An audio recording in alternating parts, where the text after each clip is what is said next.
This shit more than a game.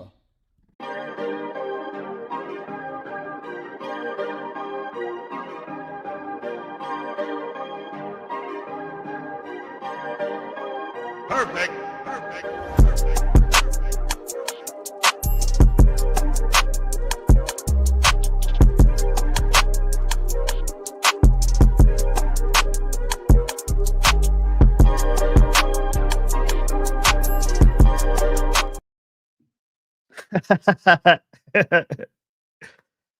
Oh boy. I mean, I tried telling y'all. I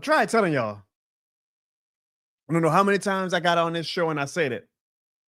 I don't know how many times I got on social media and I said it. I don't know how many times I did a reaction video on YouTube. I did a guest appearance on an ESPN radio show, fellow Saints YouTuber show. And I said, hey guys, the new coach comes in, has no loyalty towards the current quarterback, and takes a quarterback with a top 40 pick. I kind of think that at some point, that quarterback that new coach took is going to play at some point. Now, I would think logically and with common sense, most fans would have agreed. And I would like to still believe that most fans did agree. But you see, the problem with people who agree is they don't necessarily comment or engage or interact. They just kind of nod their head silently and keep it moving. It's the ones that disagree. The ones who are the ones who will engage and comment and interact. And some are respectful, but a lot more are very, very hostile, very, very volatile. Oh, no. Spencer Rattler's the franchise quarterback. You're an idiot, Jono. You're a fake fan, Jono. You don't know what the hell you're talking about, Jono. Who's this idiot you bringing on your show, Trace, on your YouTube Saints channel? What is he talking about? Spencer Rattler's going to not get benched at some point for Tyler Shough. Spencer Rattler was named the starter, Jono. He's going to be starting for the whole season. He's a franchise quarterback. You don't know what you're talking about, Jono. Surprisingly, it only took 8 weeks. But Spencer Rattler was benched, and Tyler Shough is now our starter. And going forward, as announced today, Tyler Shough is the starting quarterback for the New Orleans Saints. But it's funny how that works out, huh? You know, the same ones who were calling me a dumbass, who made sure to come on my social media, who made sure to go and comment on old videos every time Spencer Rattler had even a decent game. Nowhere to be found today after that announcement. Nowhere to be found on Sunday after he got benched. Let me just make it clear. I like Spencer Rattler. I was rooting for Spencer Rattler. I knew he had a damn near impossible task. He had to turn chicken shit into chicken salad. He was not able to do so. And thus, Tyler Shough is now given the keys to the New Orleans Saints car. But anybody with a brain would have seen this coming. Anybody with common sense, and I guess common sense ain't so damn common now, is it? Anybody with common sense would say, yeah, you know what? It's probably going to be the likely outcome that the new coach who comes into a team and drafts, handpicks his guy with a top, not a third round pick, not a fourth round pick, not a fifth round pick, a top 40 pick. The likely outcome is probably going to be that that guy's going to be the starting quarterback, right? Who would have knew? Who would have knew? Ladies and gentlemen, welcome to the Jono Ball Show, where this shit is more than a game.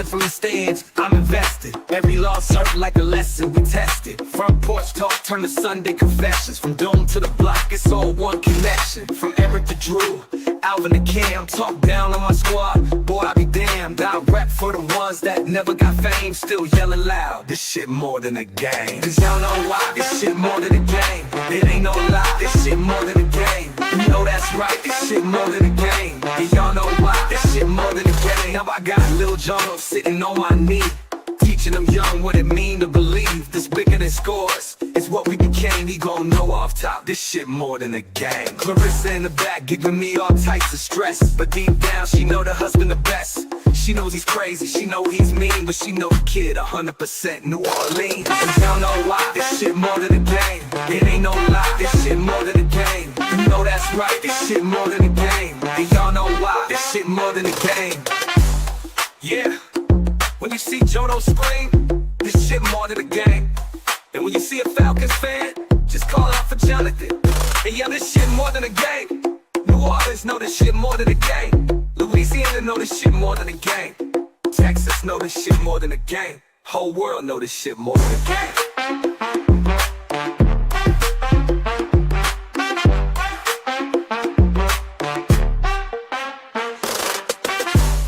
Y'all know why. This shit more than a game.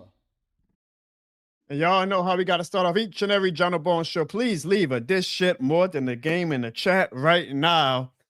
Do it for your boy Spencer Rattler, because you know there's a human element to this game that sometimes gets lost, I believe, in the shenanigans that we call fanaticism. And when I saw Spencer Rattler on the sideline this past Sunday, you know, my first reaction wasn't, well, I was right to do the I told you so. Don't worry, I will do the I told you so. But I felt bad for him. You know, like this is a kid who was trying to live out his NFL dream, who had, again, impossible task damn near to try to turn the 2025 New Orleans Saints into contenders, or to at least make himself look really good with the not really good crop of talent that we currently have on his team. And he couldn't get it done. He could not get it done. And because he doesn't have the leeway of being hand chosen by the current head coach or being like this top shiny draft pick from the past, his leash was very short. And thus that leash finally came to his neck this past Sunday when he was benched for Tyler Shough. You can see the hurt in his eyes. You can see the disappointment in his eyes. And I felt bad for him, you know, because I root for everybody who's wearing black and gold. I may not have believed that Spencer Rattler was going to end up being our franchise quarterback, but every Sunday at 12 p.m., I was on that couch saying, come on, Spencer Rattler, let's show what you can do. Let's try to prove the doubters, including me, wrong. Unfortunately, he was not able to do so, yet he still played pretty well. That I maintain that his floor now is that he's going to be a solid backup quarterback for the unseen future and probably can carve out a nice 10-plus year career in the NFL. That's damn good for a fifth-round draft pick. That is damn good for a fifth-round draft pick. So shout out to Spencer Rattler for trying to hold it down and represent the Saints with class, with dignity, and with moxie these past year and a half as a Saints quarterback. But now, you guys, the Tyler Shough era has officially begun. And there's a lot that we have to talk about. We got to talk about, you know, what this means for the New Orleans Saints, what this means for the future. But I just can't help it. The opening rant wasn't enough. I just got to keep getting this off my chest.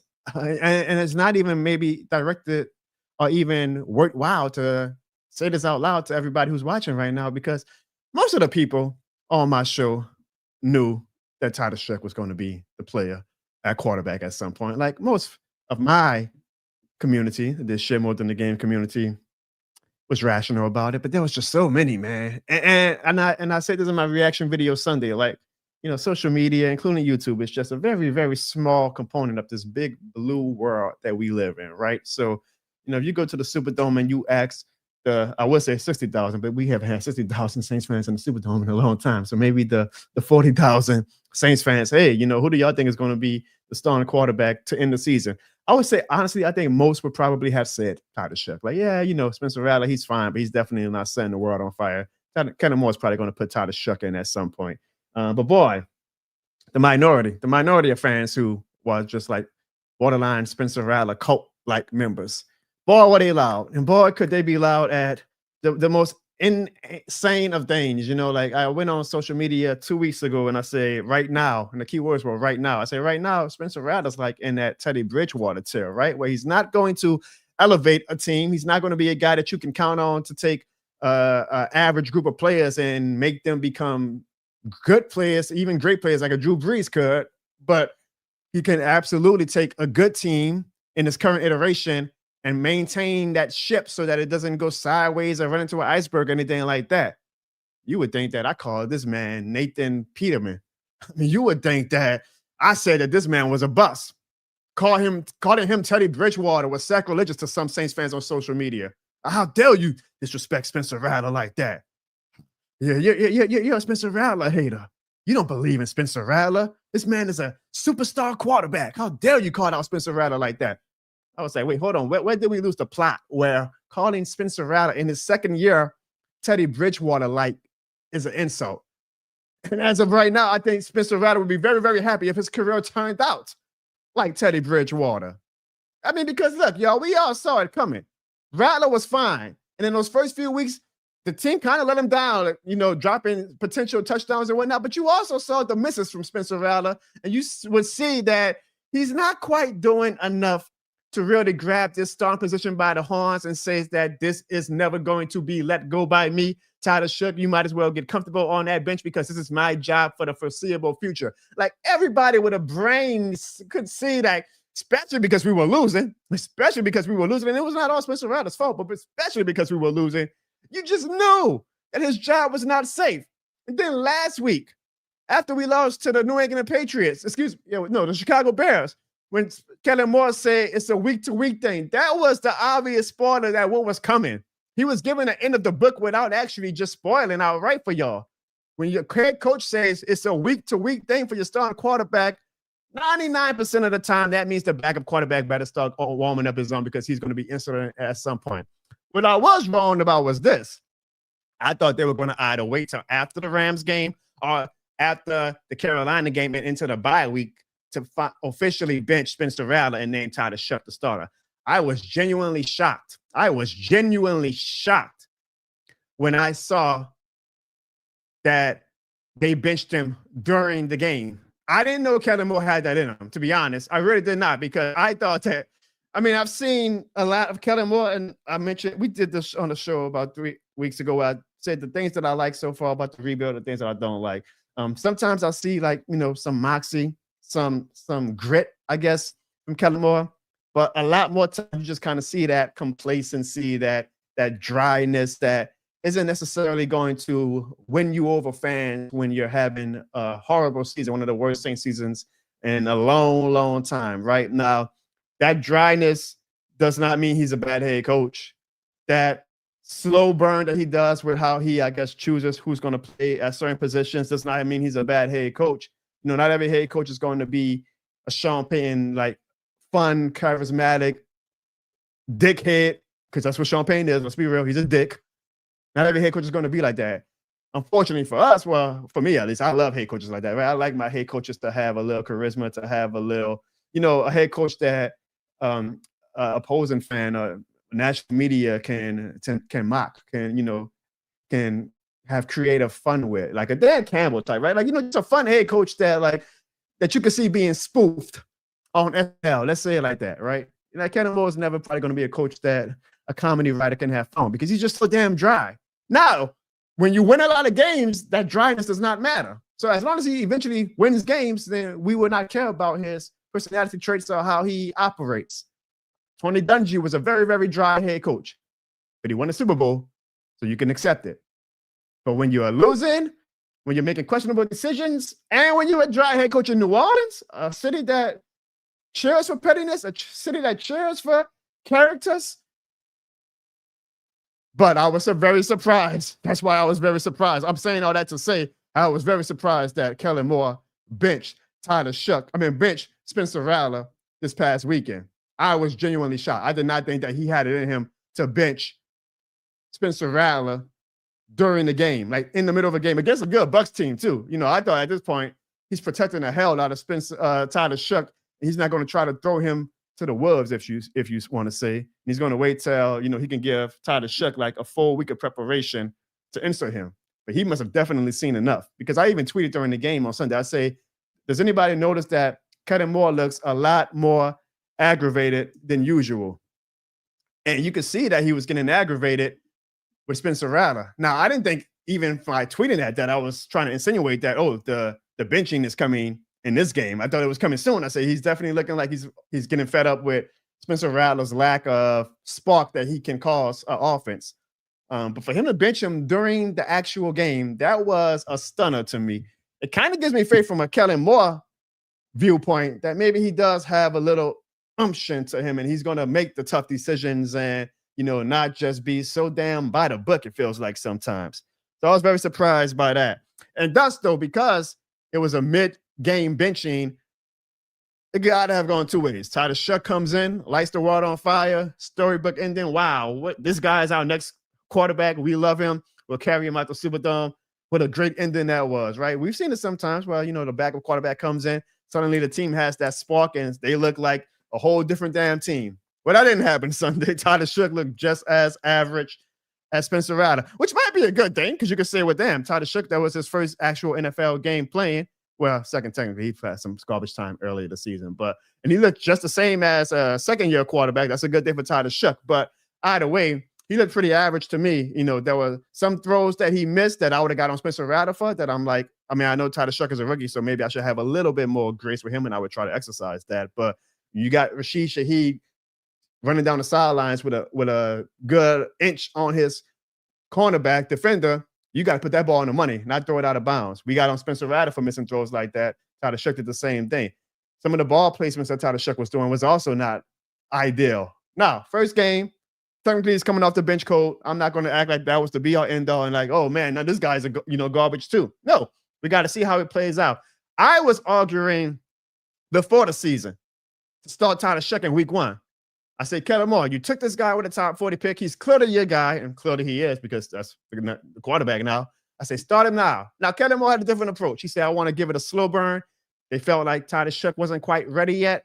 They said, we'll let him be on the sideline, watch the game from the bench for a few weeks, learn that way. We'll let it be a slow burn. And that's okay. There's not a scientific right or wrong way to bring in a quarterback. You'll have a Jaden Daniels start week 1 and be in the NFC Championship game that same season. You'll have Patrick Mahomes sit out a whole year, come in the next year, make it to the AFC Championship game.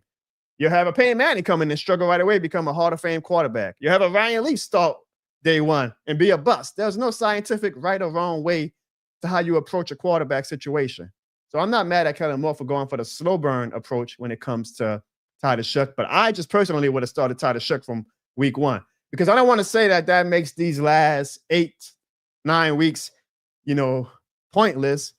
We got more data on Spencer Rattler that we can now comfortably make our decision on what we want his role to be going forward. Do we want to make sure that we keep him as a solid back? Because I think he's a good backup. And I know some people think that with him being benched, his era for New Orleans Saints football is coming to a close soon.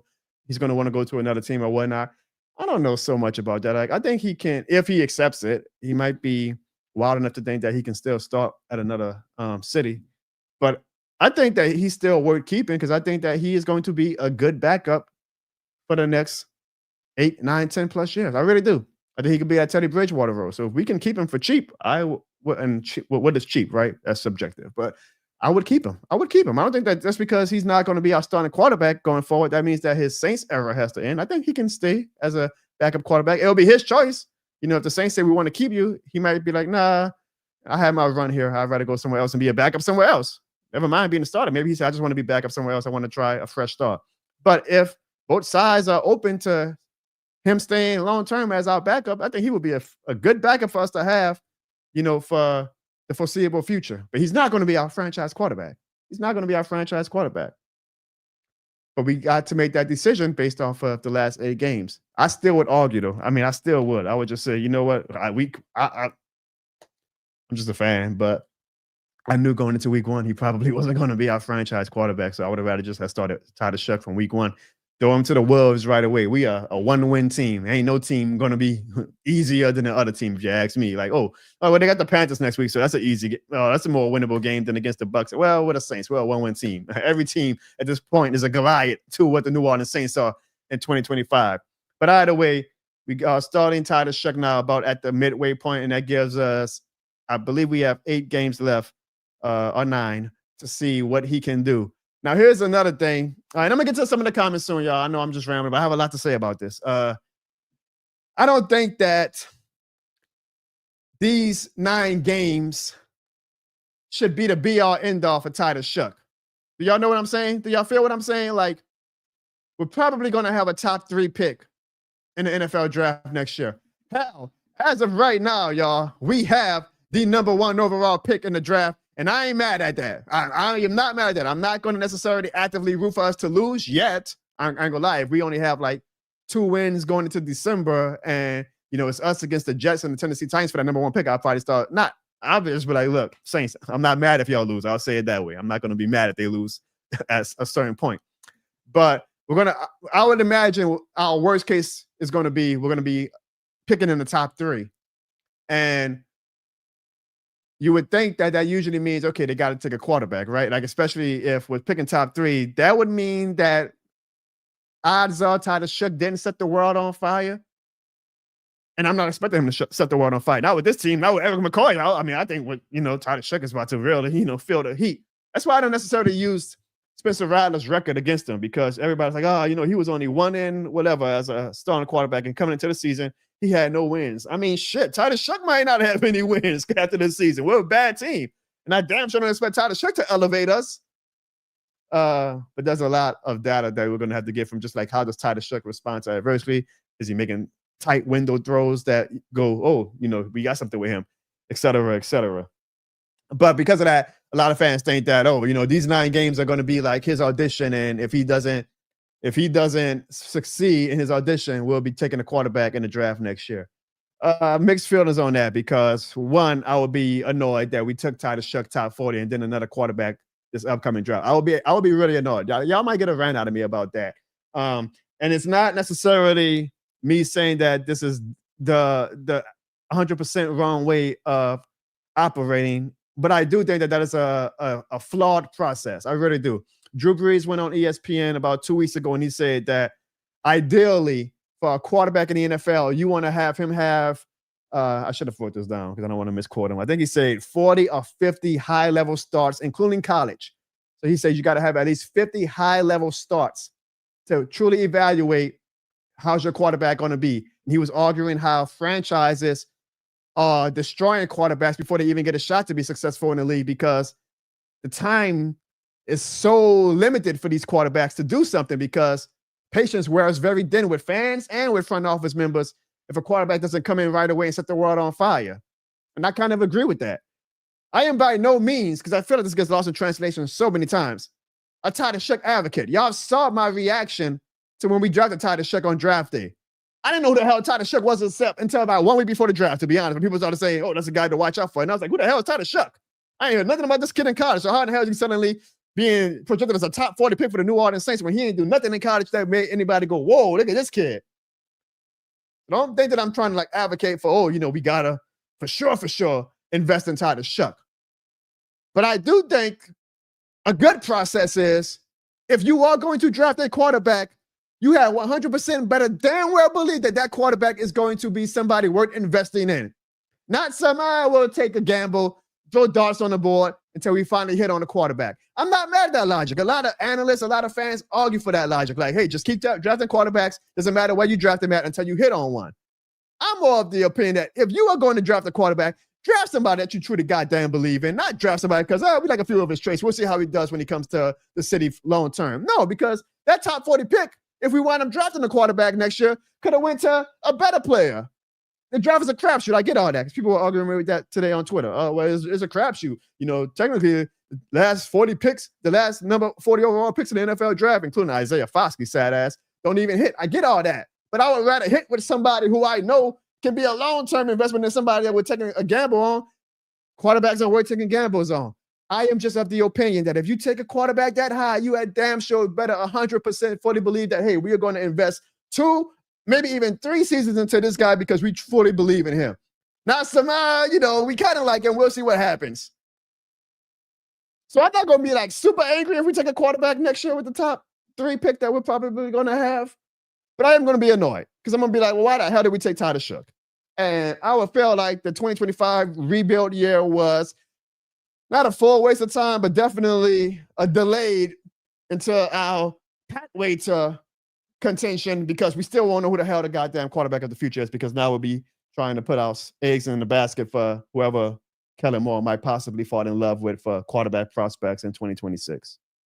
So that's how I feel about the idea of, if we do now, if these 9 games are the be-all end-all for Tyler Shough, which I think is crazy. Like, we see our talent, right? Like, at this point, then we are setting Tyler Shough up to fail, because there ain't no way. And if he proves me wrong, like if Tyler Shough comes out, lights the world on fire, shit, win-win for the Saints, right? Like, whoa, okay, we got our quarterback. we can use our top 3 pick or whatever it might be. If Tyler Shough winds up being good, it might wind up ending up being a top 8, top 9 pick. We could use it on a skill player, a defensive playmaker, or something like that. But I highly doubt that he does. So that puts us in a position in 2026 of, okay, do we take a quarterback again with the first round finally? Or do we continue to invest in Tyler Shough?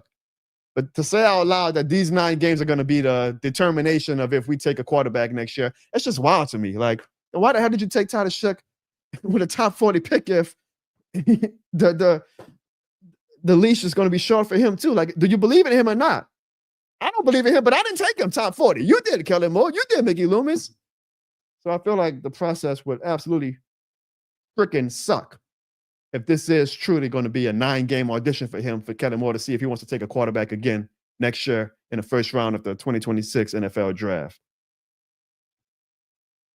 Let's get to some of these comments. I'm not rambling. I just have a lot to say about this. So let's get to some of these comments. And apologies. I know everybody's like, oh man, Ziggy did this grand entrance. I'm back last week, and now he's not on the show. He genuinely was trying to be on the show this week, but his job kind of locked him down. So he sends his apologies. All right. MB says Tyler has much better footwork and a better release. He will be able to get the ball out faster and will avoid a lot of sacks. One of the knocks on Tyler Shough I saw MB was that his pocket presence is pretty poor. So we'll see about the avoid a lot of sacks part, because I actually expect our sack rate to go up now, because I do think Tyler Shough gets flustered in the pocket. But I cheer for him to prove me wrong on that topic. Brute Saint says this Shough more than a game. Now here's how I know like the temperature of the fan base is still very even keel / low.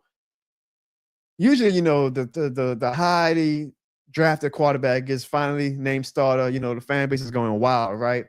And not so much with Saints fans. I think everybody was like, yeah, okay, cool, I guess. Like if I were to make this Shough more than a game shirts, Brute Saint, I guarantee you I would have not one fan buy one, because the excitement level is just not, it's not where you would think it would be for a top draft pick to come to a brand new team. Speaking of Ziggy, he leaves a super chat and he says the Falcons Gon Falcon. Now, I know Ziggy probably cannot join the show via video tonight. Even though, Ziggy, if you're listening, you still are welcome to come on if you get home late and want to just come and do a makeshift appearance. But there is a special clip that I will play that Ziggy asked me to play, that he said something last week, and all he can say is that you can't make this up, because he said something on the show last week, and Falcons fans, you definitely want to hear this. He said something on the show last week, and even I denied him. And all I can say is Ziggy tried telling us. So later in the show, I'll play that clip from last week where Ziggy tried telling us, and yet again, we told Ziggy we didn't believe, and yet again, Ziggy was right. Bruce Saint also says, I'm only down to take a quarterback in the top 3 if it's a generational player, an undeniable game changer. Me too, Bruce Saint. So, you know, top 40, maybe I could be argued out of, you know, yeah, you know, you could take a gamble at a top 40 pick. But a top 3 pick, you had damn sure Saints better believe that this guy is actually going to be a franchise quarterback. I don't want to know, well, we got a top 3 pick this year. This is the cream of the crop of all the quarterbacks. We're just going to take one because this is what's available in 2026. No, I want you to fully believe in that quarterback if you take one with a top 3 pick next year. And it's maybe not even have to be generational, Bruce Saint, but it has to be somebody that the team truly believes is going to be a star. Not that he's the best of the bunch in 2026 and we'll take a shot at him. No, you have to truly believe, Saints, that this guy is going to be a star. I feel like they should have felt that way about Tyler Shough for taking him top 40, but I could maybe be talked out of, you know, a second-round pick is not as valuable as a first-round pick. But a top 3 pick, or you had damn sure New Orleans Saints, Kellen Moore, Mickey Loomis, better believe that if you take a quarterback with a top 3 pick, that y'all fully believe that that quarterback is going to be the shit. Juddy Bear says, how often do y'all think about what y'all could have been with Shedeur? I'm not the biggest Shedeur advocate.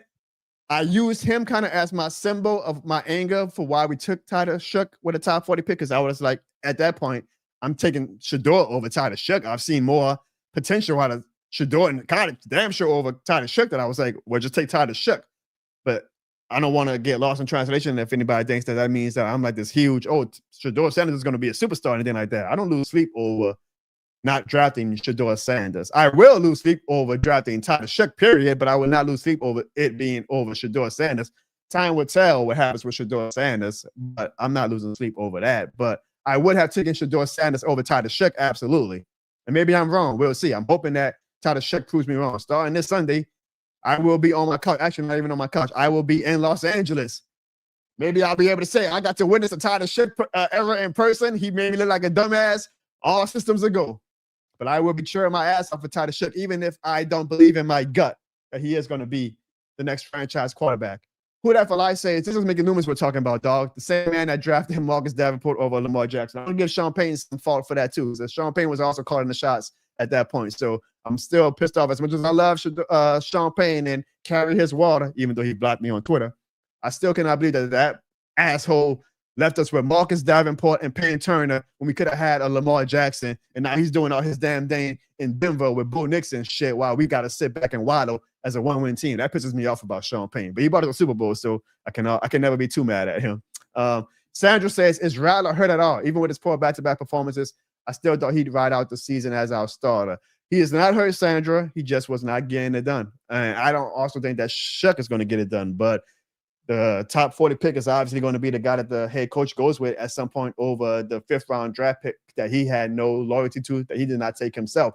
So I'm actually surprised, Sandra, that you thought that Rattler was going to finish out the season. I just don't see,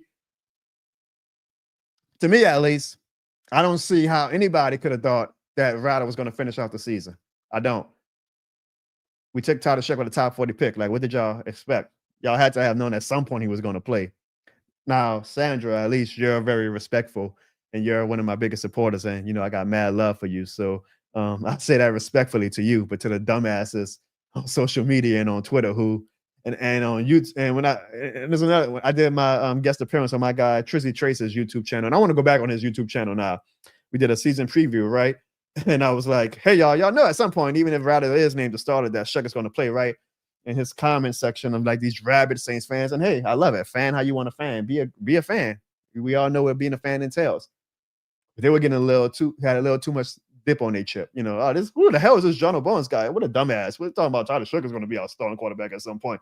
Talking about the Saints are only going to win 2 or 3 games. I wonder where they at right now. Like, I really want to know. I just don't have enough time in my schedule right now to go back to the YouTube comments on that video and like look at all those fans who were like really on my ass. But I'm going to find time eventually, and I'm a petty motherfucker. Y'all know that. I would definitely go back and ask every single one of those fans, hey, give me an update. Give me an update about me being a dumbass about saying that we're only going to win 2 or 3 games this year. Because it damn sure looks like we might not even get to 2 wins this year. So give me an update on that. Give me an update about Spencer Rattler being this franchise quarterback, and I'm a dumbass for thinking that Tyler Shough is ever going to play at some point. Give me an update on that. I'm going to find some time on my schedule. I might have to stay up an extra hour tonight, go to bed at 3 a.m. if I have to. I'm a petty guy. It's funny how they quit the type when they feel like your take is wrong or not in agreement or alignment with theirs, but when you wind up being right, just like the Atlanta Falcons fans, nowhere to be found. Nowhere to be found. Falcons fans, y'all should take some solace in that. We got even some of the Saints fans like that only come out when that cheese is right and visible. But when it ain't out there, nowhere to be found. But not you, Sandra. You are this shit more than a game certified. Ebony says, it really doesn't matter who they put in that quarterback. We don't have any playmakers at all. Shaheed and Olave definitely are starting to Olave I've already been on. Shaheed more so lately has definitely really starting to disappoint me with the seasons that they are having. We'll see going forward, you know, if it was more on Rattler, because if like Shaheed and Olave start really ascending now with Tyler Shough, it'll be a very, very interesting component as far as our evaluation of Tyler Shough. My guy, Saints Production Podcast says, hey, Jono, I haven't been on here in a long while. What happened to Ziggy, Sean, and Evan? Ziggy was on last week, but before that, he was busy doing the damn thing, trying to get his master's degree. So he could not be on as regularly as he would like to, but he is trying his best to try to be on regularly for the rest of the season. Unfortunately, his personal life sometimes conflicts with my schedule. So like tonight, he wanted to be on the show, but his job kind of swallowed him up. Pause. Evan and Sean, I'll be honest, I went for audio. I just probably wouldn't expect them to on. Definitely not Sean. Like, this is Rams week. This is Rams week, and Sean is nowhere to be found. So if Sean can't even make an appearance on Rams week, they're probably not going to be on the show. Maybe you might get one appearance out of them this season, but I would just say going forward, the Jono Bones show is Jono Bones. Anytime you might get a Ziggy or Sean or Evan appearance, think of it as a bonus. But the Jono Bones show, just because, and there's no shot at any of them, but life gets in the way.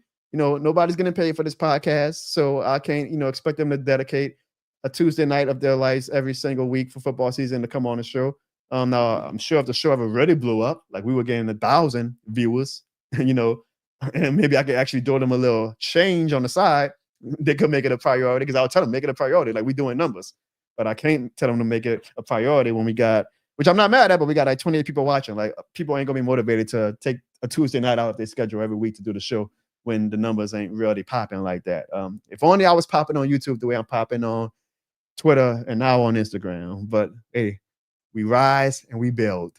Ziggy says, I'm on my way home from work right now. He's really trying, y'all. Unlike Evan and Sean, Ziggy really is trying. He really is trying. Harry Kane, Mikey says, it would be funny if Tyler Shough first win would be against the Rams. It will be, because I'm going to be in LA Sunday for that game. So it would really be funny and very happy for me that I get to go and witness a Saints win in person. Sonia says, as long as Evan, I'm gonna show this to Evan. He says, they say we're doing just fine without Evan. They say Ziggy we miss, but they might even say we'll even take Sean here and there, but we don't need Evan on the show.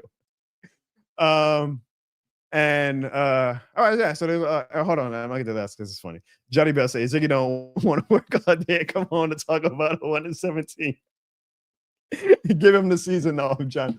Johnny, if Ziggy would have come on the show right now, he'll probably talk about some. Oh, we're still in the hunt, guys. I don't see us being eliminated. So don't give Ziggy too much credit. Don't give Ziggy too much credit. But yeah, that's the end to know if you want about the internal part of the Jono Bones show. All right, so back to the Tyler Shough starting. Eric McCoy is out. Rashid Shaheed and Chris Olave seem to be descending instead of ascending. Alvin Kamara, I mean, let's have tough conversations. It's not the Alvin Kamara in his prime anymore, clearly. Devin Neal is a rookie. Great pass protection for pass protector for a rookie. I'll give him that, but we don't know what he's going to be as a NFL player. And probably the most hated player right now, Juwan Johnson. Juwan Johnson. Good Lord have mercy. I mean, I just don't see a scenario where Tyler Shough comes in and succeeds. Now, if he does, again, great. I mean, shit, that would give this goddamn franchise and fan base some goddamn life. And Lord knows we need it.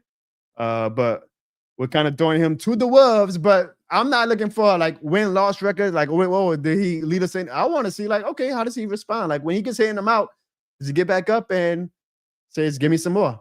Does he make like some throws that at least will make you go, whoa, you can see the physical talent. Okay, now maybe when he gets his mental together as far as being a quarterback in the NFL, we might have something. That's what I want to see. I want to see, how he leads a 2-minute offense. I want to see, like, does he take chances, more chances than what Spencer Rattler took? I want to see, like, does he make plays?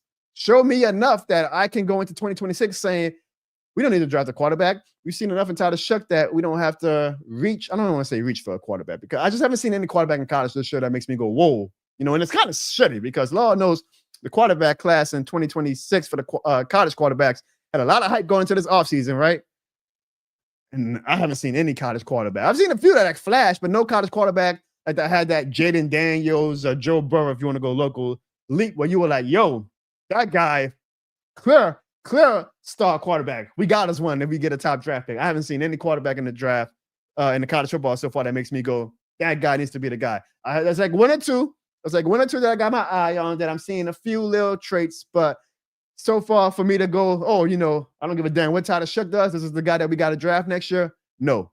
Long way to go, though, but I still have not seen any college quarterback that makes me go convincingly, that guy, we got a tank for him. I have not seen any quarterback like that yet. Angel says we are just going through the rounds now. Hey, Angel. Angel's my girl. I like Angel.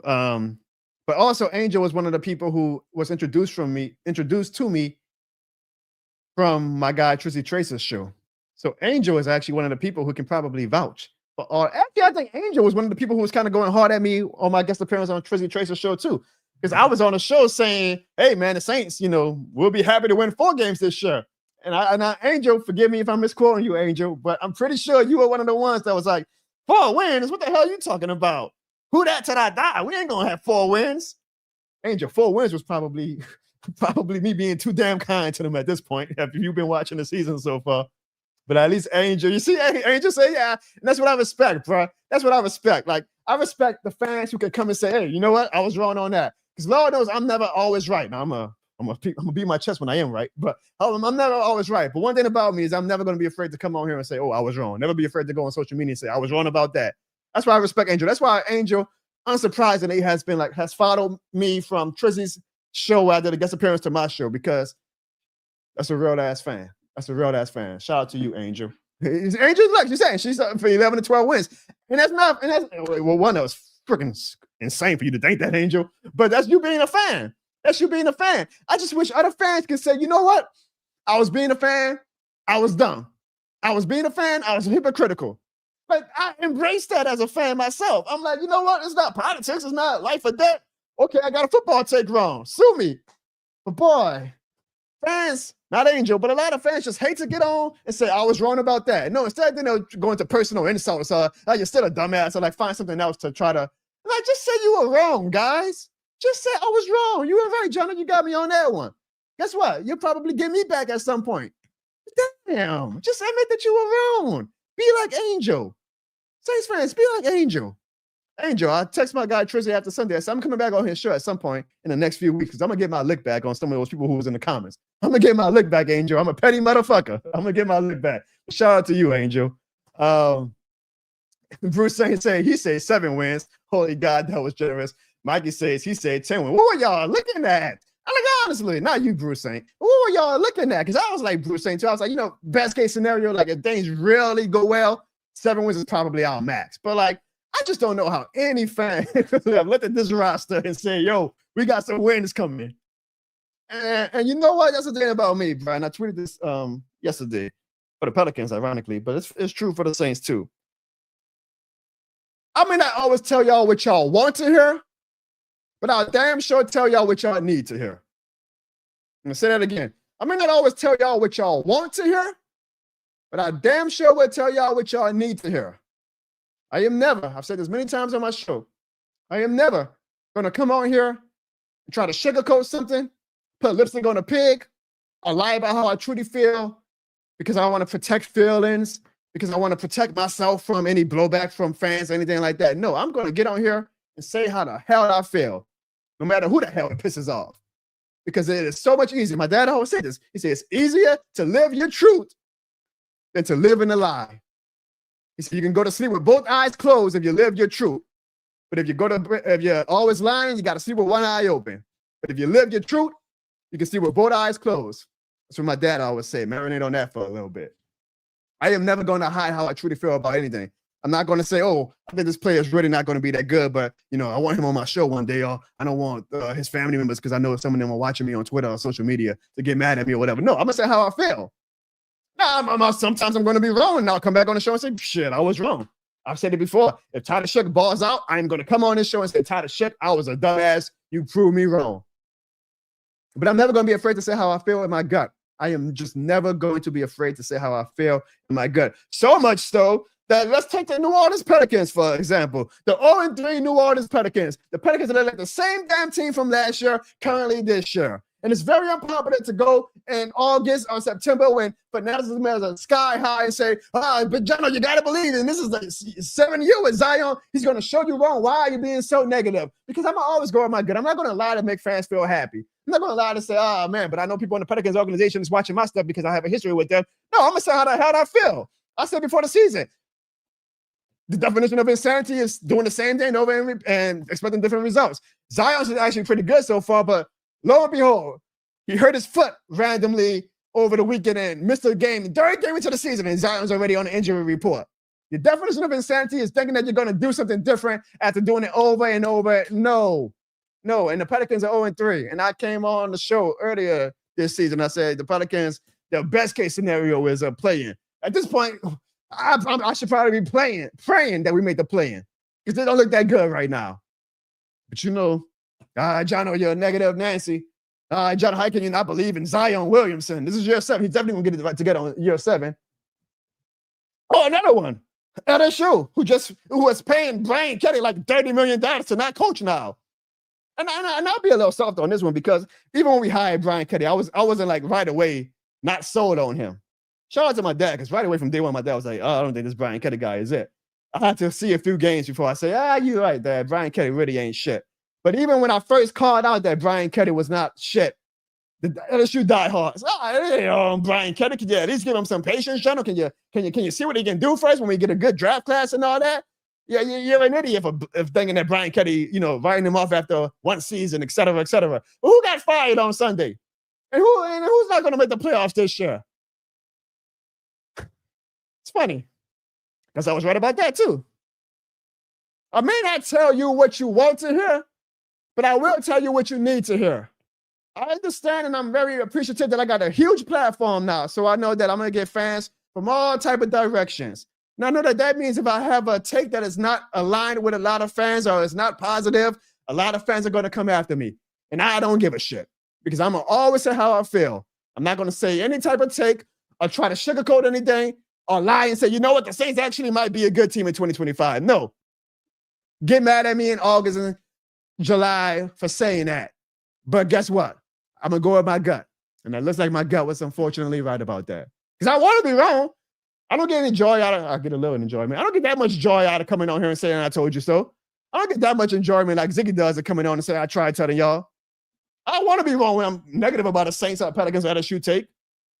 But I just find it funny that the ones who come at me, you're an idiot, you're a dumbass. Why does this guy have a platform? He's the most corniest, annoying Saints, Pelicans, LSU, Louisiana sports fan in the world. Nowhere to be found when those takes wind up being right. Nowhere to be found. Funny how that go. I'm on this show, rain, sun, shine, whatever. I'm on the show. Right, wrong, I'm on my show. I'm on my social media platforms. I don't go hiding. I just wish some of my fans will be the same way. Let's get to a word from one of our sponsors, and then we'll talk about the NFC South. Because, Falcons fans, don't think I forgot about y'all, Falcons fans. Don't think I forgot about y'all, Falcons fans. Here's a gift just for you for being a fan. Are you going to a sports game or a concert or any major event? Well, buy your tickets from SeatGeek and use the promo code Jono at checkout, and you can receive $20 off your purchase over $50. That's $20 off your purchase. What are you waiting for? You know this shit more than the game, man. And I got to give my guy Ziggy some credit. Because last week, Ziggy came on the show. And again, you can't make this up, first of all. You can't make this up, but he tried telling us. He really tried telling. And, I think some people think at this point that, like, when Ziggy says he tried telling us that you can't make this up, like, he's just trying to, like, that's trying to be his version of this shit more than the game. He's just trying to, like, one day drop a T-shirt line with those quotes or whatever. Nah, man, Ziggy sometimes literally is trying to tell us. And this is what Ziggy said last week on the Jono Barnes show when it came to the Atlanta Falcons versus Miami Dolphins game. Ziggy, you looking at these standings? I'm looking at these standings. Man, y'all clip this. Oh, please do. Y'all clip this. Ziggy, you said the Falcons were going to lose. Do you realize they're playing the Miami Dolphins, arguably a worse team than the New Orleans Saints if you go by the draft record? So you actually think the Falcons are going to lose to the Dolphins this week? Because this is how it goes. They are the 2023 New Orleans Saints. They're going to continue to win enough games like this Sunday against the Dolphins where they're going to win that game, come back on the show next week, say, well, Jono, we told you we're back with the Falcons or whatever because they beat the goddamn Miami Dolphins. All right, Falcons fan.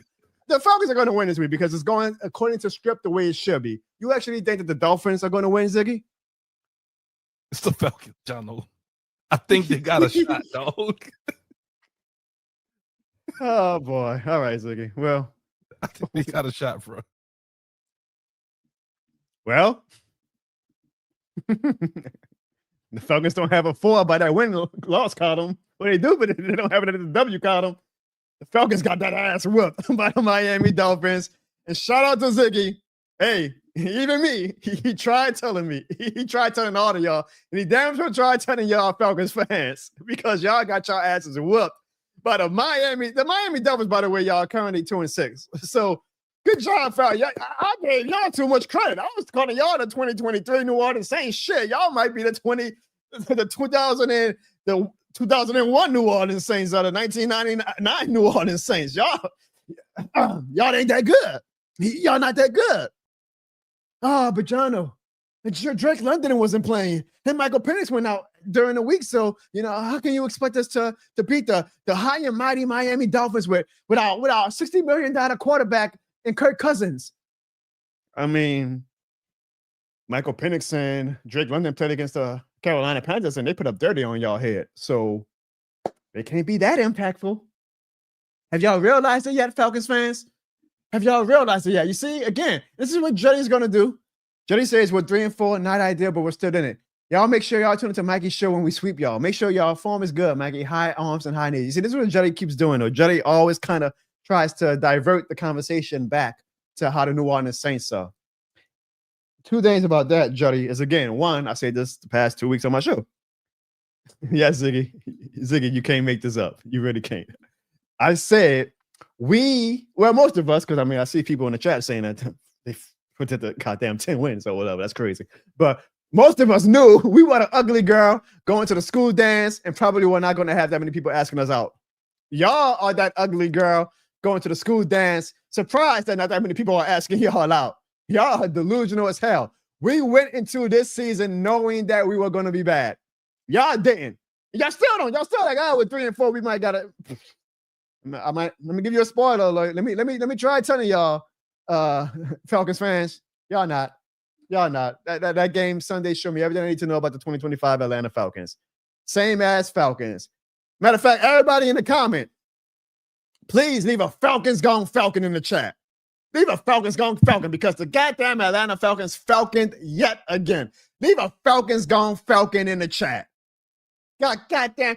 Yeah, and then y'all traded a first-round pick next year to go up into the draft again in 2025 to improve y'all defense, and y'all let Tua Tagovailoa put 31 on y'all head. Y'all let Bryce Young put 30 points on y'all head, and y'all ain't got a first-round pick next year. But somehow the national media was on their knees for y'all this offseason. This is the year that the Falcons are going to finally show that they rebuild the right way. The right way. Apparently, rebuilding the right way is trading your first round pick next year for a defender who ain't doing shit as far as making an impact when you got Tua Tagovailoa putting 31 on y'all head. Y'all defense ain't got nothing to do with Drake London, Michael Penix being out. Apparently, rebuilding the right way is signing Kirk Cousins to a $60 million contract and then benching him and taking a quarterback in the first round that same year. That's apparently to the national media doing things the right way. But they got such a hard on the New Orleans Saints and outside of recap that they're trying their hardest. And they still are to make the Falcons a thing. Hey, let's give the Atlanta Falcons 5 primetime games this year because they're really going to finally break out. Man, Michael Penix ain't doing shit that's like Spencer Rattler. If you look at the stat line, Spencer Rattler and Michael Penix got the damn near same stat line. But one is a first-round quarterback. So, we got to put a little more shine on him, a little more polish on him. The Falcons Gon Falcon. If anything, I'm surprised that the Bucs fans don't come on my show more. They damn sure come on my social media, but they don't come on my show enough because the Bucs fans are probably kicking their feet back and saying, good Lord have mercy, God bless the NFC South. Because the Packers also got their ass whooped this past Sunday too against the Bills. So, I mean, at this point, I'm not saying Tampa Bay is world beaters, but I promise you Tampa Bay is probably going to cruise to the NFC South title for a 5th straight year. They're probably thinking the heavens right now that they are in a division with the Carolina Panthers, the Atlanta Falcons, and the New Orleans Saints. And it kind of pisses me off that Mickey Loomis has allowed the Tampa Bay Buccaneers to lap us the way they've lapped us. Because Tampa Bay Buccaneers was in shit for like 15 years until Tom Brady came and saved them. But Tom Brady retired 3 years ago. And Mickey Loomis has let the Tampa Bay Buccaneers come in and lap us. The Falcons, y'all Gon Falcon. And y'all Falcon this past Sunday. And Ziggy tried telling y'all. Ziggy really tried telling y'all. Y'all lost to the goddamn Dolphins. Come on, man. In my heart of hearts, I really think we could actually probably get one against the Falcons this year. Would I bet money on it? No. I mean, odds are they probably will sweep us, but I really feel in my heart of hearts because they are the Atlanta Falcons that we could get one on them this year. And I pray that we get one. If we go 2-15, please, football gods, let one of those wins be against the Atlanta Falcons because that's all I need this year at this point. Just let me get one win. Tyler Shough, if you want that quarterback job in 2026, beat the Atlanta Falcons just one time. You got 2 shots at it. This ain't Eminem, lose yourself one shot. You got 2 shots at it, Tyler Shough. Beat the Falcons one time, and you'll have my grace until 2026. Because the Falcons, if one day we may not beat them because we are shitty. I'll give Falcons fans that. The Saints are shitty. But I guarantee you this, the Falcons are going to give us a shot to beat them. They're going to do something to Falcon it up, and they're going to give us a shot to beat them. So I really, really hope that if we do get at least one more win, it will be against the Atlanta Falcons. I will be so, so thankful. Just like I'm thankful for the great Bruce Saint for leaving a dish shit more than a super chat last week. Y'all know every super chat we get, we invest right back into the show. So brute saint. Just know that this shit more than a game. Thanks. And you are this shit more than a game certified. And because Ziggy, guys, left a super chat today to make up for his absence, I had offered before the show. I said, if we get just one super chat on the show, I was going to play a classic skit in honor of us playing the Los Angeles Rams this week. So a lot of you guys, if you're true to the Jono Bourne Show, you might remember this skit. But a lot of you guys, if you're new to the Jono Bourne Show, including the Falcons fans who probably discovered me from my rant last year, there was a time in 2021 where the Saints were actually playoff contenders. I know, feels like so long ago, right? And it came down to week 18, and the Saints needed to beat the Atlanta Falcons. Spoiler alert, we whooped the Falcons' ass that game. But we also needed a little bit of help from the Los Angeles Rams. All they needed to do for us was beat the San Francisco 49ers, and we would have had a playoff spot. Unfortunately, that did not happen, but I had fun with the craziness of that week anyway. Because Ziggy gave y'all a super chat, make sure y'all leave a thank you to Ziggy in the super chat. It was a classic Jono Bourne skit from 2021 when the New Orleans Saints needed the help of the Los Angeles Rams. As the Saints will need help from the Rams if they want to make the playoffs. Who could this be? Oh, please, no. Oh my goodness. What's up? What's up? Oh man, finally you let me in. Oh boy, I like this place. I like this place a lot. Hey babe, give me some gumbo and jambalaya. It's a nice little country guy here, my man. This is nice. Let me make myself comfortable and watch some of these TV shows. So what you got on? Some second line or something? Excuse me. Can you please take your shoes off my couch, please? Oh, you want me to take my shoes off your couch? Yes. The same way you need me to beat the 49ers this week for you guys, right? So you gotta take it there. You need me! Yo, couch! Yo, couch! Oh, this is going to be one hell of a week. Thank you for being a friend. Oh, yeah. Travel down the road and back again. Hey, so we started from the bottom, now we're here, girl. It's true. Oh, yeah. Pal and a confidant. This is my part right here. Ooh, oh. If I did everything,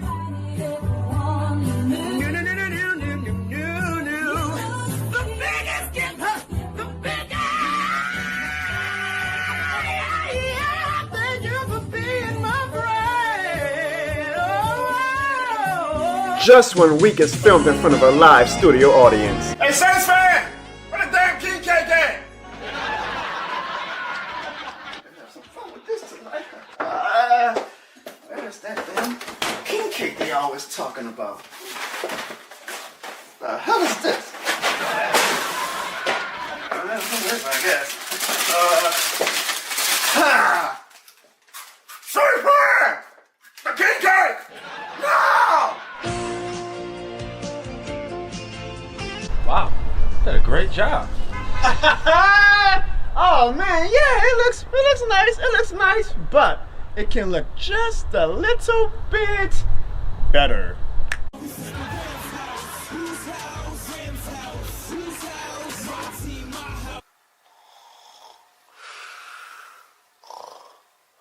Oh, Mr. Referee, stop it. I love you too, Mr. Referee.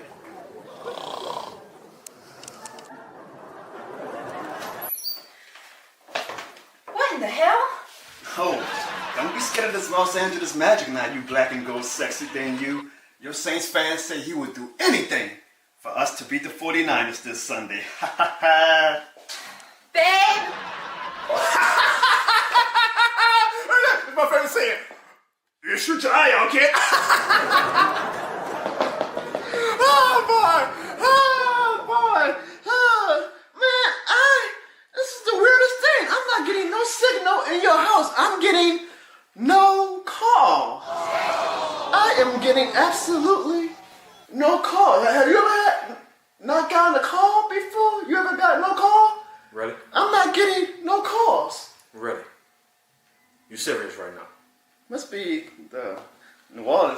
something? Why y'all not getting no calls?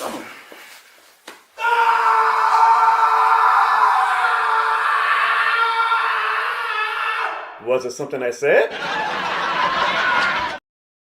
Boy, I'm just watching that skit. That's from 2021. Boy, a lot has changed in just 4 years. It's crazy. But Jody, I like what Bruce Saint says, where he says, "I don't look like I've aged a day since 2021." So I think my wife's in the comments right now. You see that, babe? You better be black on crack, baby. You chose right. You chose right. Classic skit. But of course, the Rams are like the bane of my existence. Like that franchise lives ever since that goddamn no call to like make my life a living hell. Like every time I need the Rams for anything, a Saints win to go to the playoffs, a loss to help us out, a fantasy player to do something for me. That franchise just like lives to constantly rip my heart out, which is why I will be in LA this upcoming Sunday. And I am hoping that me going to LA, I'm not doing it because I'm trying to go enjoy a Saints game. I mean, well, 1-7. Like, what am I going to go enjoy a Saints game for? I am going, though, because I am trying to finally hope that this is going to be the day that removes that curse that's been over us since the 2019 NFC Championship game.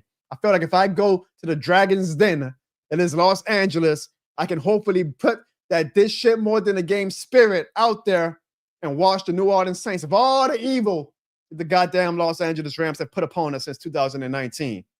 So first of all, make sure y'all check out my content this weekend from when I do my videos from the Los Angeles SoFi Stadium when I go and cheer for the New Orleans Saints to beat the Los Angeles Rams. But secondly, hopefully if the Saints do wind up turning it around, y'all can say, you know why?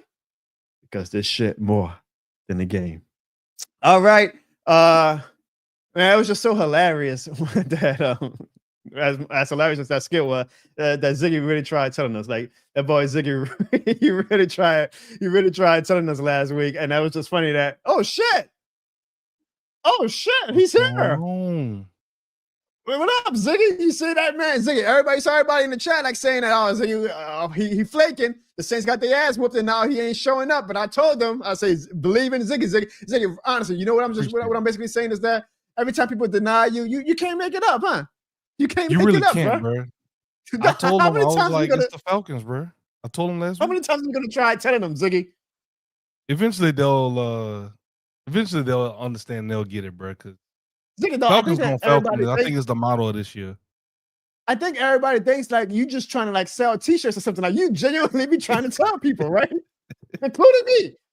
I'm not absolved of this. I was even calling you out on the show last week saying, come on, dude, I hate the Falcons myself, but you think they're gonna lose to the Dolphins? Like you be trying to tell us.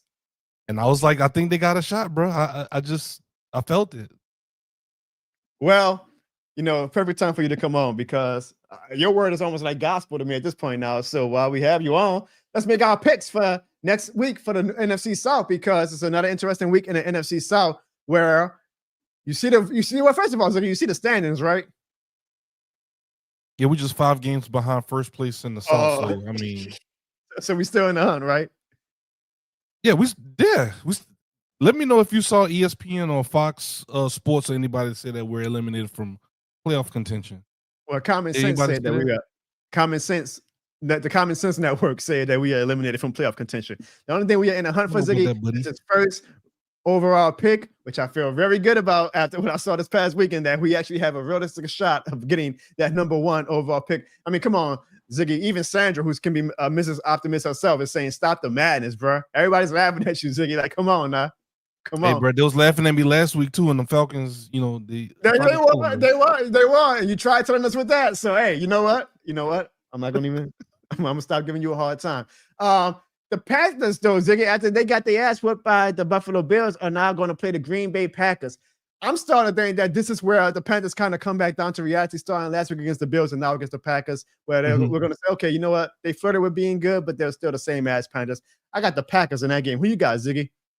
Go ahead, get the broom out, bro. I have the Packers of Green Bay in this game as well. I'm so glad because I love this video. It's sweet more than a game.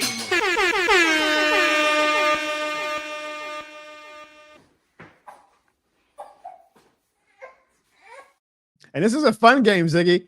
The Atlanta Falcons are going to play the New England Patriots. And we all remember what happened that infamous time the Falcons played the New England Patriots. So Lord knows I just had to get my 28-3 joke out there. But do you think, Ziggy, that the Falcons are going to bounce back after losing to the Miami Dolphins, or do you think the Falcons are about to become an official free fall as far as winning games?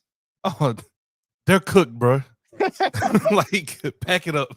I'm going with the New England Patriots. And you know what? I want to say too, John. You know when the Saints was going on that run, they will always play like the Minnesota Miracle. They'll always play like the Beastquake against us and everything like that. I want to see some replays of that 28-3 game whenever the New England Patriots and the Atlanta Falcons play this weekend as well. So I'm hopeful you can tell me, because I'm going to be in LA, but we have the 3:00 game, and by my account, I think the Falcons, and hold on, let me just confirm right quick what time the Falcons and Patriots play. But this doesn't help. They play, Ziggy, at 12:00. Okay, so you will be able to be boots on the ground. You can watch that game first and see how many times they reference the 28-3 game. Because Lord knows if we were playing the Vikings, or we were playing the Seahawks, or we were playing the 49ers, or we were playing any of those teams that gave us playoff heartbreak. The Rams, they're gonna show no call, right? They're gonna show that this Sunday. They definitely gonna show that. I'm definitely gonna be in the stadium. So I'm not. And then we're all like, bro, we gotta see this again. So just let me know, Ziggy. That's your homework for this weekend. Let me know. Right, do they show 28-3 throughout the Falcons and Patriots game. But I agree with you. Falcons, I know that Michael Penix was out, and I know that Drake London was out, but y'all done screw it up because y'all should have took that game from the Dolphins, because y'all are definitely about to be Falcony when y'all lose to the New England Patriots this Sunday. It's sweet more than a game.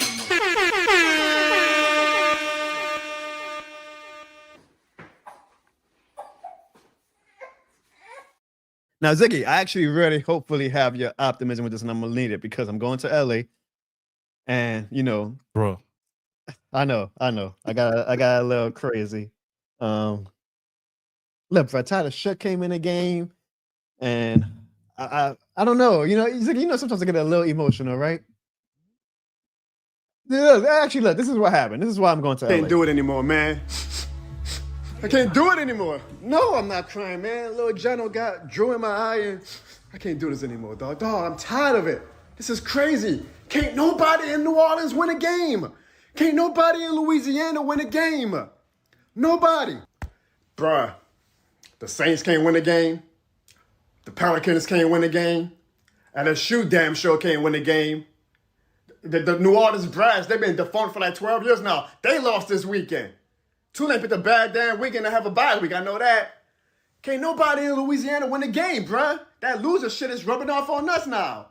Somebody at the store today was like, man, bro, you smell like loser. I can't even argue with that. All my teams are losers. This shit obviously ain't more than a game to some people, man. Somebody got to win the game. Pelicans, win a game, bruh. Y'all got 82 of them. Win one. Make us feel something. Damn, bruh. At least the Falcons lost, though. At least the Falcons lost. I can't deal with this anymore. Hey, by the way, babe, I bought a ticket to LA. I'm going to the Rams game next week. That's funny. Nah, I got a little overzealous when Tyler Shough came out. I thought he was going to change the fortune. Wait, are you serious?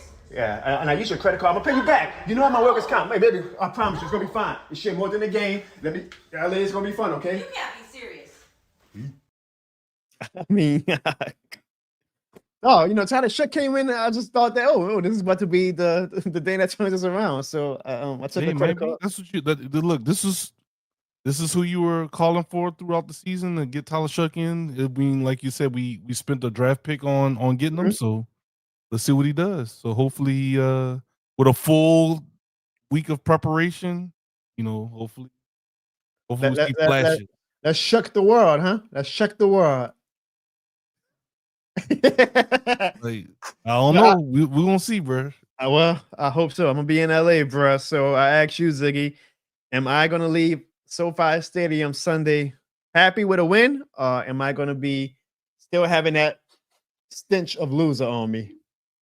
And it's gonna be tough, but with Shough coming in, a week of preparation, I really think that the Saints could pull it off, man. Okay, I like that. I think so. I am being optimistic. I'll be honest, because I was listening to you while I was driving home. I appreciate that. Look, I'm being a fan right now. I know the funny thing is, like, I'm always super optimistic and everything, but I really do want to believe that the Saints will go out there and win a ugly victory on this Sunday. I'll say if the Saints win, we'll force Sean to come back for at least 1 week, right? I mean, I don't know if he's still alive or not, but we'll force him to come back on next week if they lose. But it's gonna be ugly, man. You got Jared Verse and those guys going against. I'm going for the vibes at this point, bro. It's California. I'm going for the vibes. I'm not as confident as you. I do not think we're going to win. Being a fan, I get it. I know, and it's fine. Like in a best case scenario world, like, Tyler Shough, wins his first game as a starter. Like, oh wow, like maybe Saints fans can actually finally have something good for once. But I mean, the Rams are good, bro. The Rams are good in that defensive line. Without McCoy, like if McCoy was playing, I could maybe talk myself into maybe we can sneak if we just keep like running them. But I think, oh God, I just hope Tyler Shough stays healthy because it's not gonna be pretty for him this Sunday. But I'm gonna have a good time no matter what, and I'm gonna give the people what they want, which is some fun content. And I look forward to it. And Ziggy, dog, and no more excuses. Next year, dog, you got to come to a game, okay? Next year, I got to.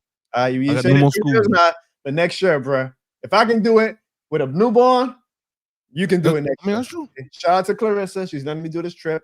She's not happy that I used her credit card to do it, but next year we'll make it happen, okay? So make sure y'all tune in to Jono Barnes channel this weekend, and then absolutely next week for my content and my reports from Los Angeles. If I look like a zombie next Tuesday, just know that I'm flying back from LA. Work is working me right now. Oh yeah, both of us. But that's why I appreciate you making times again. I hope that everybody can appreciate. I'm not trying to get my pass on the back, but like, boy, I'm in the midst of like one of my busiest work weeks, and somehow, some way, I have not missed the show yet. I do it because my audience is this shit more than a game certified. I love hanging out with you guys, man. Yeah, man. Like actually, this is fun. It's a nice escape from reality. It really is. Like doing this show, bro. I never look at it as a chore. That's one thing. You already know. That's when the content will always continue to be, because as long as I have passion about it and I don't look at it as a chore, I'm gonna always find a way to try to do the show. If not every Tuesday night, I'll say, okay, I'll do it on Wednesday. Or if I'm traveling, I'm gonna be, at somebody else's house, I'll be like, I'll find a way. I'll give John. You've done car streams in the car before. You've done car streams. Yeah. So I remember the episode one time last year when you were literally driving, and I was like, this is not safe. I don't know if I like doing this, but absolutely, yeah. I love doing this show, y'all. The only thing I probably love more, Ziggy, is watching Lil Jono integrate himself into the fandom that is being a New Orleans Saints fan and being this shit more than a game certified. And, I like to give my weekly updates on how he's tracking along this season. We had a huge breakthrough. Even though that game last Sunday was very ugly, we had a big breakthrough because, Ziggy, only at 21 weeks old, he is already emulating his dad's mannerisms. And that's why he came out the womb this shit more than a game certified. The first ever baby to come out the womb this shit more than a game certified. Look at it, ladies and gentlemen, if you didn't watch my reaction video, watch at how my son Jono, in only 9 weeks of being a football fan, is already emulating that this shit more than a game lifestyle. Now don't fumble. So Rattler was hit from behind, lost the football. Second game, man. It's the second game. Buccaneers have recovered. Rattler on a swing. He fumbled. He wasn't down. He fumbled. It's going to be a touchdown. He's going to be a touchdown. Got him. Fumble! Yeah! You did that, buddy. You did that. You did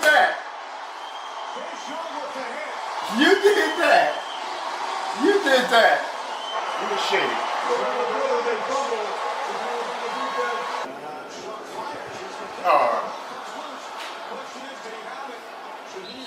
And it's a fumble. Shaheed, you trying to get traded, dude?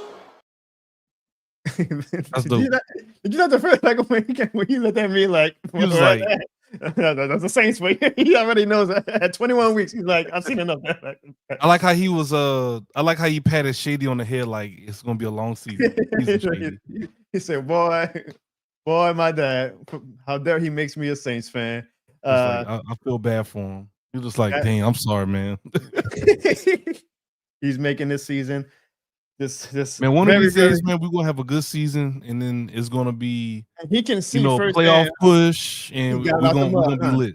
he can see firsthand how he got it out the mud. The same way these voicemails this past weekend got it out the mud. Ziggy, are you ready to hear from the Saints fans after One of the favorite, week 8?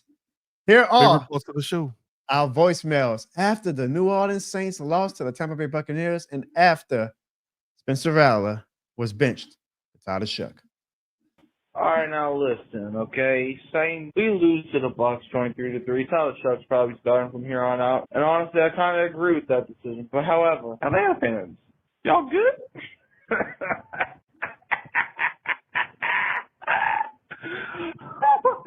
Look, my team's trash. I'll give you that. You lost to a quarterback with one eye. You had a quarterback that was basically half blind, literally. Because if you don't know, Tua woke up with pink eye. And he threw 4 touchdowns on you. You paid $40 million for Kirk Cousins to that boy. He got benched after his first year. And when you finally put him back in the game, that boy looked like utter trash. Oh. But we have the best defense in the NFL. Statistically, yeah, statistics don't mean nothing. You lost to the freaking Dolphins. At least the Saints lost to a real team today. Don't suck, bruh. What's your excuse now? Because you're not going to fire Morris this week. You know that's not going to happen, right? Some franchises do some things. And y'all play the Patriots Sunday. It's going to get ugly. Boy, y'all suck. This shit more than a game, bro.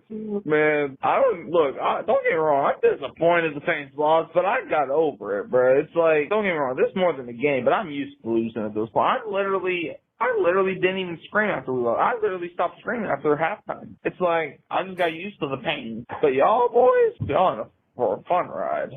Carved up by the Dolphins that were ready to fire their coach. And LSU fired Brian Kelly, so today was a pretty good day other than the Saints game. Today was a pretty good day. True.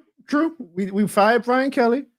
That was a good thing. I mean, I don't know if people losing their jobs, but you know, that's a cold word. This football business. Boy, Ziggy, if the state of Louisiana took football, the state period over how say this again.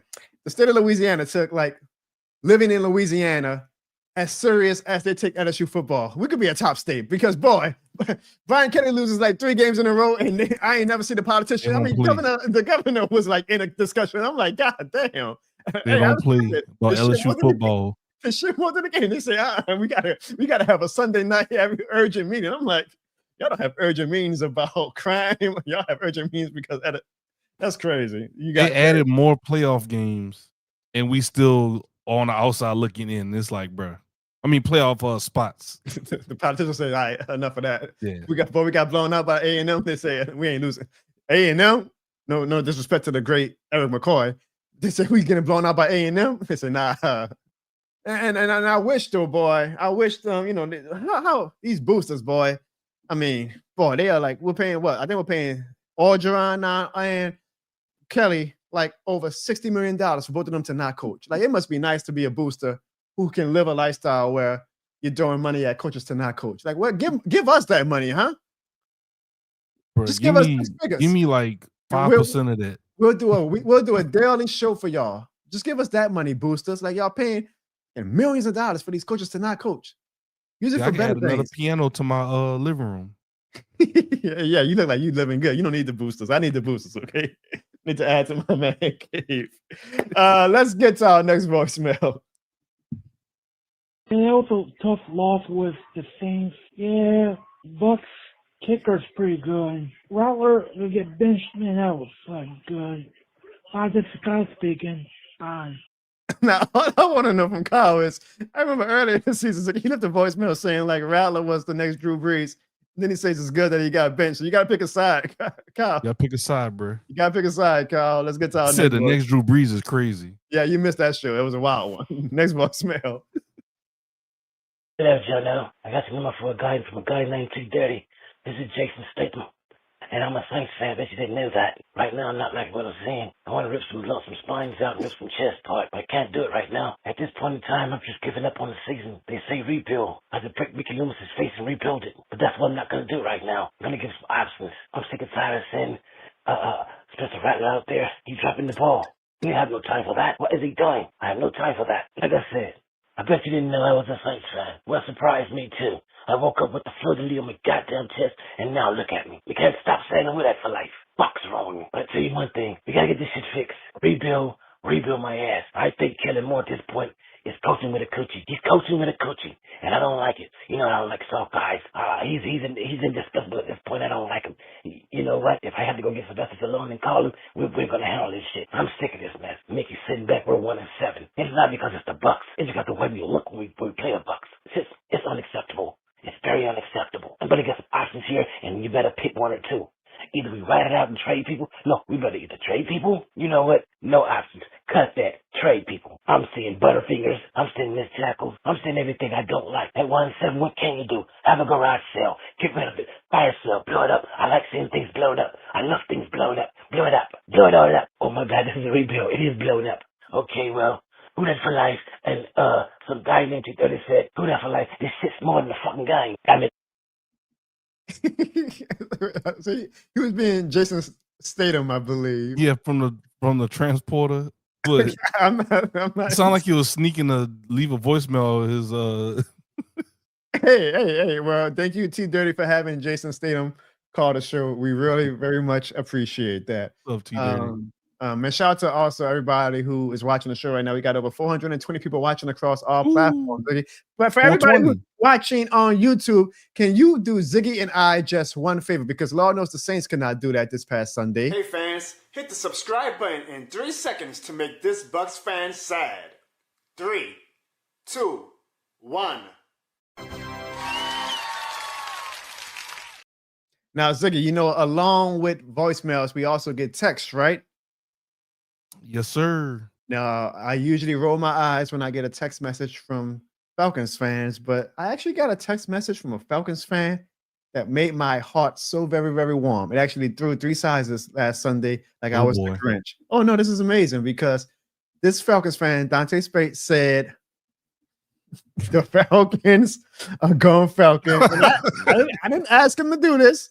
He proactively sent me this photo of the back head with the dish shirt more than the game shirt. So that's a real Falcons fan right there, man. So let's give some love to Dante Spike. That is a real Falcons fan. He acknowledges that the Falcons Gon Falcon. And I ain't gonna lie, Ziggy, that's a hell of a Falcon logo, huh? Like that man must be an artist or something. I was like, damn. I missed it at first. I saw the second time. I was like, damn, that's actually a very impressive Falcons logo he drew. So Jetty Bear, so Pro P, Archangel, get in line. Look, man, Dante probably will sell y'all or create some bag heads for y'all. Because y'all knows y'all gonna need it when y'all on the couch with us in January. Now let's get to our next voicemail.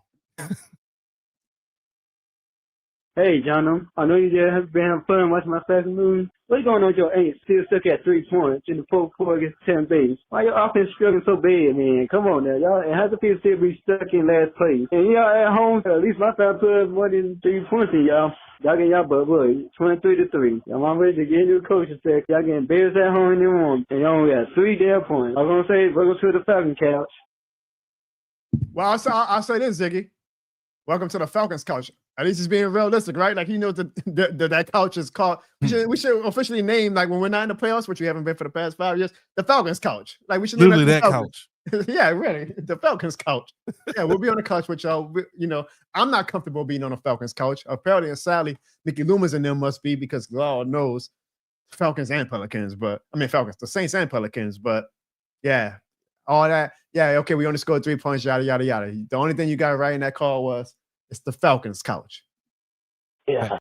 Hold on, you see Pro P talking about some y'all are 1-7. Like, I don't know how many times I got to say this. Like we knew, well, I knew. I don't know about you and some of these other fans. Like we knew we were not going to be good this year. Y'all in the national media thought y'all were going to be good. So y'all can't use that on us, bruh. Y'all can. This is not a year. At 2023, y'all could have came in the chat. Y'all thought y'all gonna be good with Derek Carr, right? 2024, y'all could have came in the chat. Oh man, y'all thought y'all were going to the playoffs after going 2-0, right? This year we knew we were going to be ass. Y'all didn't, and y'all still the ass. That's what makes it fun, and that's why I can't wait. That's why I can't wait. They're talking like they got a winning record. No, they lost to the Miami Dolphins, a quarterback with pink eye. They lost to a quarterback with pink eye.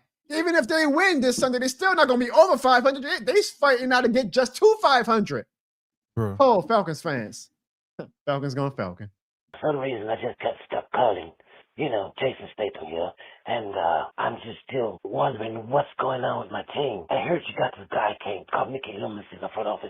If you give me 24 hours, I would transport him wherever you want me to transport him. That's what I would do for you and for the whole Who That Nation. But don't say I did it. Just say, never mind. Give it a phone. Who That for life, goddammit. What's Sam, Jono? What's Sam? It's your boy, see Dirty Look. Bucs fans, we're just not that into you. We lost the game. I don't care if we lost the game to y'all. Who gives a goddamn? I don't give a damn. We don't give a damn. If you don't give a damn, we don't give a fuck. All that. I care about how we look when we losing, bruh. Spencer Rattler, throwing interceptions and dropping the ball. Did you eat some popcorn for the game, Spencer Rattler? I don't know what's going on. We just look like we just stand all over, bruh. Every time I turn the TV on, that's what the Saints feel like. That's what they look like, bro. Look here. 1-7, man. I said, Spencer Rattler, you're going to play yourself out of position. And that's what happened. You played yourself out of position. Give me the fucking phone back. Stop, Jason. I got this. And you played out of position, and guess what? Tyler Shough walked in the door. He ain't look no better either. So it looked like we wasted the second round pick. Now, I'm not sure we wasted it because you got to get a whole game, give him a whole week of preparation. Then I'll be back. But until further notice, it's Yeah, he my little man said, who that for life? Bro. Shout out to T Dirty, man. Shout out. Like, wah, wah, wah, wah. We need to add that sound effect. You can't make this up, y'all. You can't make this up. Ziggy be ready for it. He's the best band producer in the world. You can't make this up. He was right about one thing, Ziggy, like, we've lost to the Bucs, I think, like the last 3 games, maybe 4 games against them. Like, but do you feel anything? Like, because we feel something when we lose to the Falcons. Do you like feel anything when you lose to the Bucs? It's like a slight annoyance, but not at the level of like a Rams or a Falcon. Yeah, like my skit, huh? I'm definitely annoyed. Like, oh, come on, man. But like, I was like, all right, like a mosquito. They're mosquitoes, man. Like, get off. I posted that skit on Twitter again last week. It never fails to make Bucs fans like legitimately pissed. Like they were pissed. Thanks, man. Like, they were no, like genuinely like I legit had like people DM, like random Bucs fans like DM me wanting to fight, like threatening me, saying if I come to New Orleans, I'm gonna slap the shit out of you. I was like, not the Razor Ramon. That's the same gift I sent him. I said, watch out, Bucs fans. I better look both ways when I'm in New Orleans next time. Like, what the? like, I get that skip. Anytime I poke fun at a fan base, like you're gonna get the randoms who like this shit more than the game, who take it like way too serious. Bro, that's funny. I was legitimately surprised that like they were like furious. Like there were a lot of cool Bucs fans that saw the fun of it, and I got mad love for some of these Bucs fans. Bro, it tickles my pickle. Pause. But like I genuinely get enjoyment. Like when I get these people that I know it came to my head. It genuinely makes me like laugh though. Like when I get these people like that angry, like personal insults, threatening me. I'm like, wow, that skit is timeless. I'm gonna be posting that skit in 2045, Ziggy. We're gonna have gray hair, me and you, and I'm gonna post that skit. I'm gonna watch the Bucs fans. Jono, fuck you! I'll beat your ass if I ever see you. I love it. And guess what, Bucs fans? Y'all still ain't our goddamn rival. So, I will start this voicemail off by reading Baker Mayfield's stats for the game. All right, 15 completions out of 24 attempts, 152 yards, no touchdowns, no interceptions, and 1 fumble lost. Here's a running game. Sean Tucker, 12 carries, 42 yards. Rachaad White, 13 carries, 35 yards. Josh Williams, the LSU rookie, 4 carries, 11 yards. Now, you would think for a stat line like that, you would think, okay, the Saints made it competitive. No, we lost by fucking 20 points. Because, holy fuck, the offense. Definitely the worst fucking offense we've seen all year. Like, abysmal. Just abysmal. Like, I swear to God, they could have literally just benched Baker Mayfield because he was actually hurt in the previous week, so they literally could have just sat him. They could have started Teddy Bridgewater, and they still would have fucking won this game. That's how bad we were. That's nuts. That's a crazy fucking stat. Baker Mayfield, I literally had him in my money league team. He only got me 4 points, and his team still won by 20 points. Like, he didn't have to do shit for them. Not a damn thing. Literally just kick his feet up and watch the fireworks. God, that's the saddest shit ever. And I tell you what, man, that number 1 overall pick next year looks real good. Real good. And, I mean, I already know the Saints, they're already going to fuck it up. They're going to fuck it up. They're going to find a way to fuck it up. Like drafting a O-lineman or some shit. But anyways, that's far into the future. As for this game, yeah, the absolute worst all year. And by the way, for anybody who is on the Spencer Rattler train or the Tyler Shough train, guys, neither one of these quarterbacks are going to take us anywhere in a while. I'm just letting y'all know that right now, because we do not have the playmakers on the offense for sure. Like, it doesn't matter. It doesn't fucking matter. You don't put in Tyler Shough. You don't bitch Spencer Rattler, put Tyler Shough in, and suddenly our playmakers on offense will all of a sudden just make explosive plays out their ass. That's not going to happen. It's going to be a long season, y'all. And like I said, number 1 pick, it's coming. Now, I don't know about number 1 specifically, but top 5 is almost a guarantee. Anyways, that's my rant. Later. I'm gonna play devil's advocate a little bit, Ziggy. If if Tyler Shough gives the playmakers more opportunities with like long bombs, and if he gives better ball placement than what Spencer Rattler was doing, maybe he does make the playmakers like who should be playmakers like Juwan Johnson, Rashid Shaheed, and Chris Olave. Maybe he does elevate them. We'll see. That's what I'm hoping to see from him. Like, if he can just show me that, like, I'm not expecting Tyler Shough to lead us to a lot of wins, but if he can like at least just show some type of elevation, honestly, he can just pass the eye test for me. Like, make me look at this game, make me look at the games and be like, oh, this is different. Like, the offense looks different. Like, it's popping out a little bit more. We're still not good. We got a lot of talent that we got to add to the team, but I see something there. That's all I ask for Tyler Shough. I'm trying to be fair to him. That's all I ask from him. I don't know, but Rattler was hitting guys in the chest and the hands, and they were still dropping balls. So I don't know. I mean, yeah, but he was also missing throws as well. So I'm not trying to. No, because I don't want the Rattler fans to come at me. They're gonna call me a hater, even though I was right. Anyway, Ziggy, let's get to our last. Who was this last guy that spoke again? That was Bruce Lee, man. The king of the super That chat. was Bruce Lee. You're right. Yeah. He made some this shit more than the game air horns, Ziggy. He was making some good points. Give him the this shit more than the game. Yeah.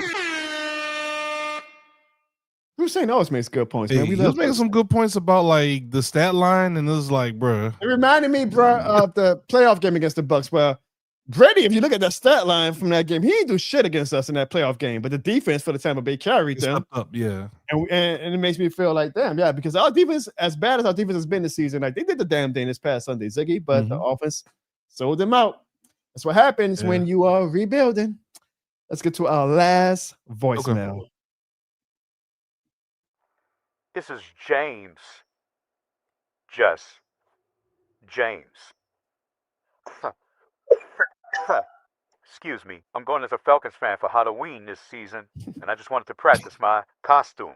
I sound just like a Falcons fan, huh? But anyways, James, just James, isn't going to go hard this week.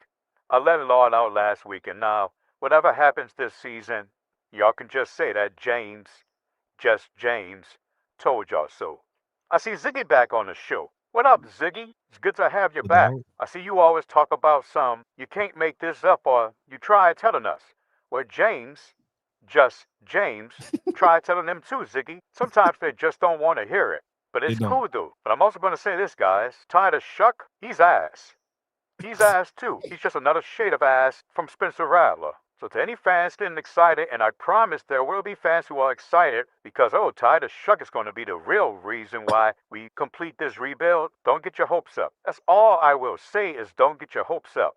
But if y'all to listen to James, just James, last time, you probably won't this time. And Jono, I admire your ferociousness, and I know that you say this shit more than a game, but you might want to stop making skits and stop poking fun of the Bucs fans because they own us. The Buccaneers own us. They own us. They own you right now. They own Cam Jordan. The Bucs own us. We really shouldn't be making too many jokes about the Tampa Bay Buccaneers. Don't worry. We're going to get our revenge on them eventually. But for right now, Just keep it low key, man. Keep it even kill. I hate to see all of the Bucs fans jump in on you. Anyways, I hope y'all have a happy Halloween. Eat lots of candy. Don't choke on that candy like the Falcons players or the Falcons fans would. And keep your head up, Saints fans. Oh, but y'all thought I was done? Of course not. Especially with DJ Ziggy back in the building. So, in honor of Halloween, DJ, please. Oh, God. We got to do It's close to midnight. Something's evil lurking in the dark. God. Under the moonlight, you see a sight that almost stops your heart. For me, it's kind of Triple more. G. You try to scream, but terror takes the sound before you make it. You start to freeze as horror looks you right between the eyes. You're paralyzed. We're 1 and 7, y'all, because this is Thriller night. And no saints are gonna save us from the beast about to strike. Y'all know it's Thriller night. We're fighting for our lives inside a killer thriller. Ow! Yeah. Yeah. Tell y'all something. It's gonna be a thriller in LA. They definitely gonna make us see the beast about to strike. Hope the Rams go easy on us, because the foulest stench is definitely in the air. The funk of the past 5 years.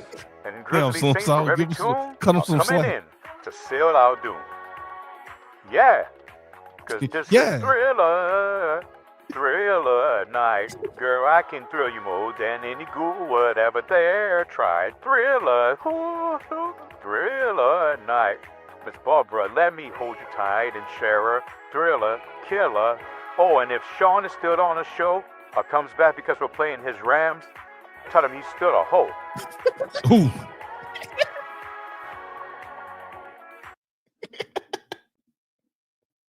Dang. Sean be catching strays, bro. He ain't been on the show in like a year. He's still... Man, just James is like he's the Pat Net, yeah. Yeah, we should like LA Knight. Make sure y'all leave a voicemail at 504-484-9170. If you can't leave a voicemail, leave a text, and we appreciate everybody who leaves. Really do appreciate y'all. Yeah. Under the moon. He came into this week offbeat. You know, he usually eases into being offbeat. Call said, yikes. I'm gonna start off being offbeat for y'all. Oh boy! Again, y'all. 504. Jelly said. 484. Jelly said James be on the purpose. So this is why me and Ziggy do the show, man. This is why me and Ziggy have our little escape from reality and the real world problems to come hang out with you guys. So, man, we really, really appreciate you guys. If you're watching the show still, just do me one favor, because I feel like, unfortunately, I'm going to be a sad fan Sunday. But for now, can we at least do this to the Rams fans? Hey, fans, hit the subscribe button in 3 seconds to make this Rams fan sad. 3, 2, 1. And Ziggy, as we close out tonight's show, I guess I'll leave the final thoughts to you, because you wasn't on for the main topic, which was us benching Spencer Rattler for Tyler Shough. So just in general, like, how you feel about that? Do you think that it's too early to have bench Rattler? Are you happy with the move? Do you think that this is going to be a 9-game audition for Tyler Shough, and that we might still be drafting a quarterback in the first round next year? Like, what are just your general thoughts about the huge move that Kellen Moore made to name Tyler Shough our starter today? The only thing I would have done differently, I wouldn't have pulled him out the game. Because I feel like that would have, I think that kind of did more damage than anything. Like, did y'all see how sad? I felt bad for Spencer. I did too, and I tweeted that.